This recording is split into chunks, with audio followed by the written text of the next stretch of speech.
ये कहानी बौद्ध भिक्षुणी विशाखा की है। विशाखा ने एक धनी परिवार में जन्म लिया था। उनके पास किसी चीज की कोई कमी नहीं थी। विशाखा के पिता का नाम धनंजय और माता का नाम सुमना था। उसके माता पिता शुरू से ही भगवान बुद्ध के प्रति श्रद्धा रखा करते थे। वे उन्हें बहुत मानते थे। बुद्ध के हर सभा में जाया करते थे। दोस्तों, इस कहानी को शुरू होने से पहले मैं आपसे कहना चाहूँगा कि इस कहानी को अंत तक जरूर सुनें, क्योंकि इस कहानी के द्वारा आपको ऐसी बातें जानने को मिलेंगी जो आपके जीवन को बेहतर बना देंगी। ये कहानी एक सच्चे जीवन पर आधारित है, इसीलिए मुझे उम्मीद है कि ये कहानी आपको बहुत अच्छी लगेगी। तो चलिए इस बौद्ध कहानी को शुरू करते हैं। विशाखा भी बचपन से ही अपने माता पिता के साथ धर्म स्वर्ण को जाती थी। कहा जाता है कि विशाखा मात्र जब 7 वर्ष की थी तब वे शोतापति के फल को प्राप्त हो चुकी थी।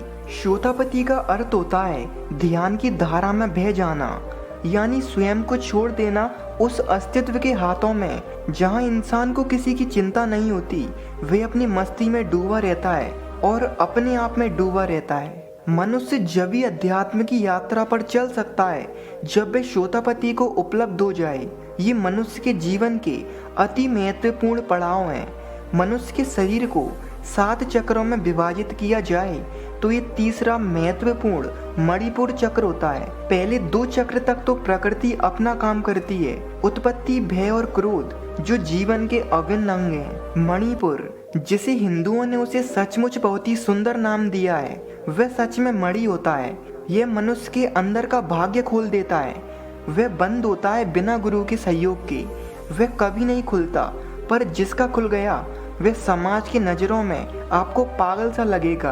आप कहेंगे कि वह दीवाना सा हो गया है। बहुत छोटी उम्र में शोतापति उपलब्ध हुई विशाखा जब बड़ी हुई तो उसका विवाह शाश्वत निवास मेघार श्रेष्ठ के पुत्र वर्धन से हो गया। जब विशाखा की मायके से विदाई हो रही थी तब विदाई के समय धनंजय सेठ ने अपनी बेटी विशाखा को 10 बातें संकेतों में समझाई थीं। पहली, घर की आग बाहर मत ले जाना। दूसरी, बाहर की आग घर में मत लाना। तीसरी, जो देता है उसको देना। चौथी, जो नहीं देता उसको मत देना। पांचवी, जो देता है उसको भी और जो नहीं देता उसको भी देना। छठवीं, सुख से बैठना। सातवीं, सुख से खाना। आठवीं, सुख से लेटना। नौवीं, अग्नि की परिचर्चा करना। 10वीं, कुल देवों की पूजा करना। और उसी समय से पिता की बातों को गांठ बांधकर विशाखा ने अपने ससुराल में प्रवेश किया। उसे पिता की हर दी गई सीख याद थी। उस घर में भगवान का दिया सब कुछ था, जो कुछ भी चाहिए होता है, लेकिन फिर भी विशाखा को उस घर में एक कमी सी खलती थी, भगवान की कमी। अब सरास्वती में रहकर भी कोई भगवान के प्रति श्रद्धा न रखे, ये भी किसी चमत्कार से कम नहीं है। कपिलवस्तु में रहने वाली विशाखा ने सास्वती में विवाह इसलिए किया था ताकि उसे वहाँ भगवान के दर्शन करने को मिल सकें। इस कहानी में आप बार बार सुन रहे होंगे कि भगवान बुद्ध शाश्वती में विहरते थे। अपने जीवन के 40 वर्ष वास में भगवान बुद्ध ने 25 से भी अधिक वर्ष शाश्वती में गुजारे। विशाखा के ससुराल का माहौल ना तो बुद्ध विरोधी था, ना ही उनके अनुयायी जैसे। उसके पति और ससुर दोनों ही पूजा पाठ करके धन कमाया करते थे, लेकिन किसी ने भी आज तक किसी संत भिक्षु को ना तो दान दिया था और ना ही उन्हें कभी भोजन करवाया था, और वे ना ही कोई भोग लगवाते थे।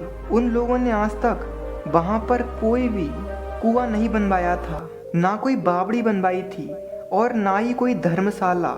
यानी इतना सब कुछ होने के बावजूद भी उन्होंने अपनी कमाई से आज तक शुभ कार्य नहीं किया था, ना उसमें 1 रुपया खर्च किया था। ऐसी ही एक दिन की बात है, विशाखा अपने ससुर को गर्म गर्म भोजन परोस कर खिला रही थी।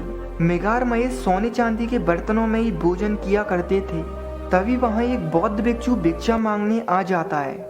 विशाखा के मन में बौद्ध भिक्षु संघ के प्रति बचपन से ही अपार श्रद्धा थी, लेकिन वह ऐसी घर की बहू बनकर आ गई थी जहाँ बुद्ध के प्रति, उसके धम्म के प्रति, वह संघ के प्रति कोई आस्था नहीं थी। वे उनसे ज़्यादा प्रभावित नहीं थे। तब वह भिक्षु भिक्षा मांगता है। विशाखा को लगता है शायद उसके ससुर ने नहीं देखा, इसीलिए वे थोड़ा किनारे पर हो जाती है ताकि वे उस भिक्षु को देख सकें। कुछ देर बाद वह भिक्षु दोबारा भिक्षा मांगता है। मेगार भिक्षु को देखकर अनदेखा कर देता है और भोजन करता रहता है और कोई प्रतिक्रिया नहीं देता। ससुराल में बिना ससुर के अनुमति के भिक्षा का दान देना भी ससुराल की अनुमतियों के खिलाफ था। तब सही समय और मौके का इंतजार करती विशाखा इस समय से चूकना नहीं चाहती थी।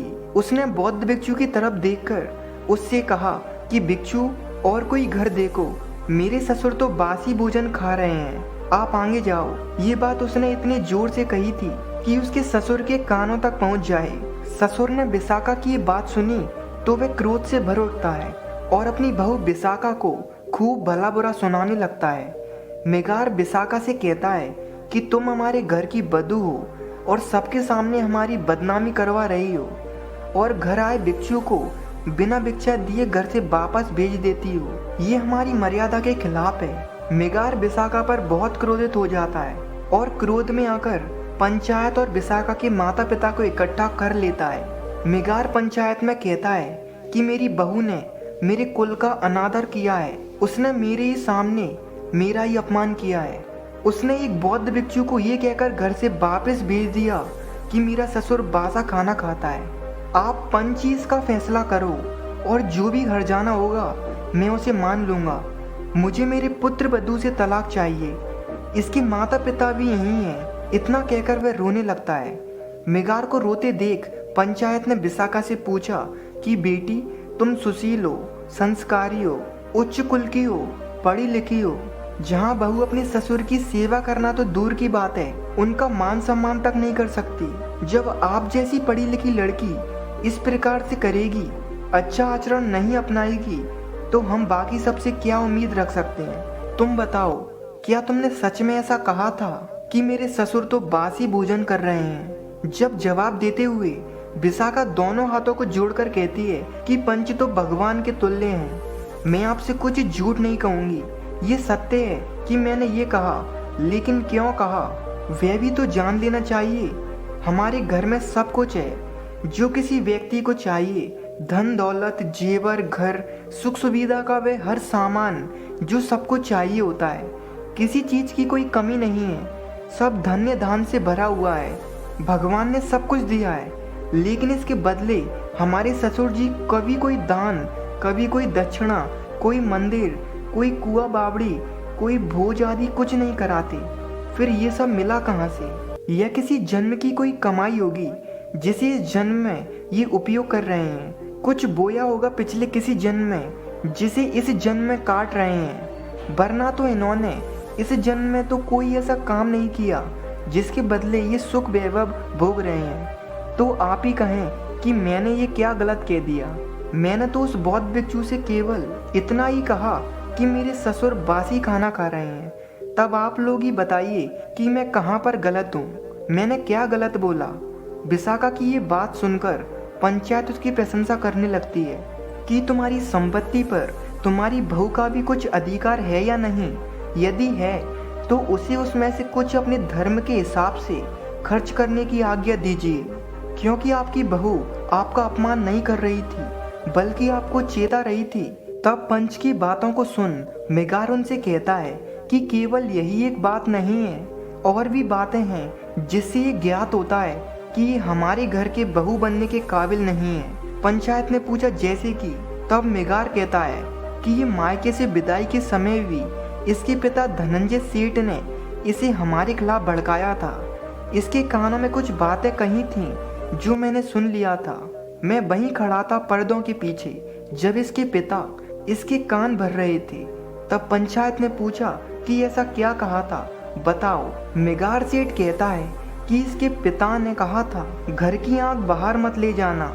अब आप लोग ही बताइए कि हम घर गृहस्थी के लोगों के लिए ये संभव है कि अपना चूल्हा जलाने के लिए आग मांग बैठें तो हम उसे आग नहीं देंगे? ये तो आसपास पड़ोस में बैर पालने वाली शिक्षा है ना। तब पंचायत विशाखा से पूछती है क्या ये सत्य है, उन्होंने ऐसा कहा था? तब विशाखा उनसे कहती है कि ये सत्य है, लेकिन ससुर जी ने इसके अर्थ को गलत समझ लिया। मेरे पिताजी मुझसे बस ये कह रहे थे कि अगर अपने ससुराल में अपने सास ससुर देवर पति इत्यादि किसी की भी कोई कमी दिख जाए तो उसे कभी घर के बाहर मत कहना। यदि घर में कभी लड़ाई झगड़ा हो जाए तो वो बात भी कभी घर के बाहर मत कहना। उनका ये अर्थ था। इस बात से अपनी बहू की बात सुन मेगार सेठ हैरान हो जाता है। तब वह कहता है कि बाकी शब्दों के अर्थ का क्या मतलब था। उनके द्वारा कहे गए हर शब्द से घर में बैरी होगा। तब विशाखा पंचायत में कहती है कि मेरे पिता के कहे हर शब्द का अर्थ ससुर जी ने गलत निकाला। अब जब बात उन्होंने रखी है तो मैं बाकी सबका भी अर्थ बता देती हूँ। मेरे पिताजी ने बाकी संदेश में ये कहा था कि बाहर की आग कभी घर में मत लाना, अर्थात कि यदि मेरे ससुराल में किसी परिजन की कहीं कोई बुराई कर रहा हो और यदि तुम उसे सुन लो तो इस बात को कभी घर में मत कहना। ये एक बड़ी आग होती है जिससे घर में समस्या आती है। उनके तीसरे और चौथे शब्द का अर्थ जो देता है उसको देना, जो नहीं देता उसको नहीं देना से मतलब है यदि किसी पड़ोसी व रिश्तेदार में किसी को कोई वस्तु या दान उधार देना पड़ जाए तो उसे ही देना जो वापस कर दे, ना कि उसे कि जो वापस नहीं कर सके।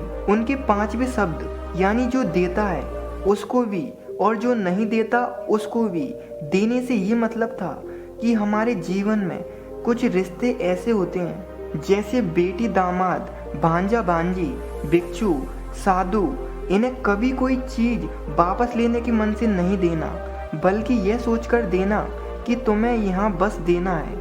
छठे शब्द सुख से बैठने का मतलब यह है कि घर में ऐसी जगह अदब से बैठना कि यदि कोई बड़ा आ जाए तो हड़बड़ा के उठना ना पड़े। सातवां शब्द सुख से खाने का अर्थ है जब सभी घर के बड़े जानवर सब कर लें वही सुख का भोजन होगा। आठवां शब्द सुख से लेटना, अर्थात लेटने से पहले देख लो कि सास ससुर बड़े बुजुर्ग खाना खा चुके हैं, कोई दवा खाना है तो वे खा चुके हैं, बच्चे सो चुके हैं, घर के दरवाजे बंद हैं, तिजोरी बंद है, कोई किवाड़ कोई खिड़की खुली ना हो। यह सब जांच परख लेने के बाद ही चैन से सुख से लेटना। नौवां शब्द अग्नि की परिचर्चा करना, अर्थात घर में सबके साथ प्रेम से रहना, किसी के साथ कोई ऐसी बात या बर्ताव मत करना जिससे वह बुरा माने। और आखिर में उन्होंने यही कहा था कि कुल देवों की पूजा करना, अर्थात सभी बड़े बुजुर्ग परिवार के सदस्यों या बाहर कोई भी भिक्षु सबको पूजनीय समझना, उनकी जरूरतों का ध्यान रखना, भूलकर भी उनका अपमान मत करना। यही शिक्षा देकर मेरे पिताजी ने मुझे विदा किया था।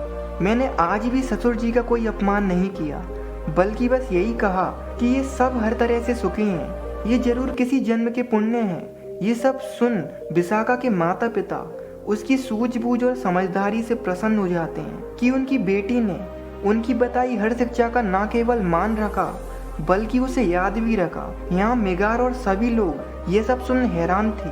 पूरी पंचायत विशाखा की प्रशंसा करते हुए रुकी नहीं। वहीं दूसरी तरफ इतना सुन मेगार की आंखों में पानी आ गया। मेगार ने खड़े होकर कहा कि आज विशाखा मेरी बहू बाद में और गुरु पहले है और इसे पूरा अधिकार है कि वे अपने हिसाब से जो दान चाहे उसे खर्च कर सकती है। सभी अपने घर लौट जाते हैं और घर जाकर मेगार विशाखा से ये कहता है कि क्यों ना कल हम सबको भोजन पर आमंत्रित करें। विशाखा कहती है कि ये तो नेक ख्याल है और वे अगले दिन सभी संतों को भोजन के लिए आमंत्रित करती है। भोजन के उपरांत मेगार ने भगवान के उपदेश सुने, उनकी दीक्षा ले ली और बाद में वे भगवान का प्रिय शिष्य कहलाने जाने लगा। विशाखा ने शाश्वती में एक विहार का निर्माण करवाया। ऐसा कहा जाता है कि उस समय उसमें 20 करोड़ स्वर्ण मुद्राएं लगी थीं। वह 1000 भिक्षुओं के रहने का 5 मंजिल विहार था जिसके अवशेष आज भी शाश्वती में देखे जा सकते हैं। कहा जाता है कि विशाखा भगवान बुद्ध की प्रमुख उपासिका में से एक थी जो भगवान के जीते जी बुद्धत्व को उपलब्ध हो गई। शाश्वती नगर की विशाखा उन बौद्ध भिक्षुणी में से एक थी जिन्होंने बिना घर को त्यागे संसार में रहकर सभी सुख वैभव को जीकर ध्यान को उपलब्ध हो गई। परम भाग्यशाली थी विशाखा। शाश्वती कितनी भाग्यशाली रही होगी ऐसे हीरो को अपनी गोद में जन्म देकर। दोस्तों आज इस कहानी को यहीं पर अंत करते हैं। धन्यवाद।